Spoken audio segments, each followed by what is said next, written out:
This is a plain radiograph of the elbow region showing the following structures.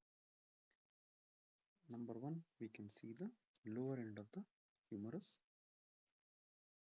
In that, on the lateral side, number two is lateral epicondyle. Number 14 is more prominent, that is medial epicondyle.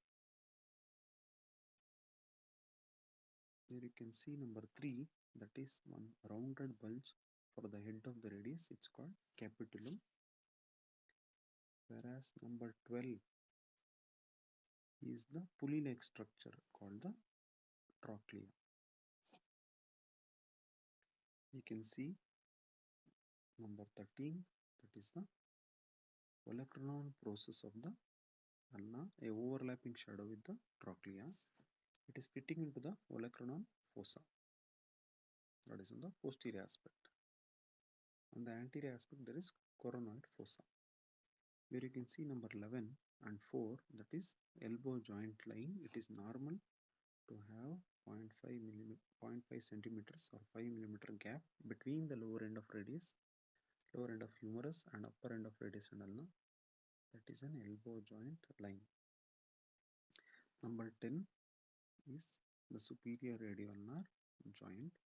Number 5 is upper end of the radius, is nothing but a disc shaped head, that is a head of radius. 6 is a constriction which is present below the head, which is called the neck of the radius. Number 9 is the radial tuberosity, which is projected on the medial aspect, where anterior surface will be smooth, posterior surface biceps brachii muscle is attached. Number 7 is radius, that is upper end.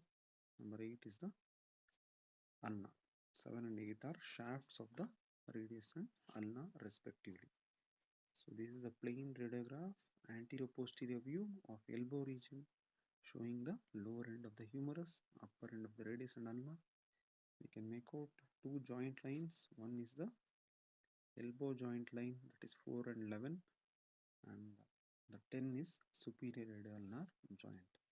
This is a normal radiograph of the elbow. You can see the grayish white shadows around the white color shadows, that is a soft tissue shadow of the arm and forearm region. Thank you for watching and learning from Logic Medico.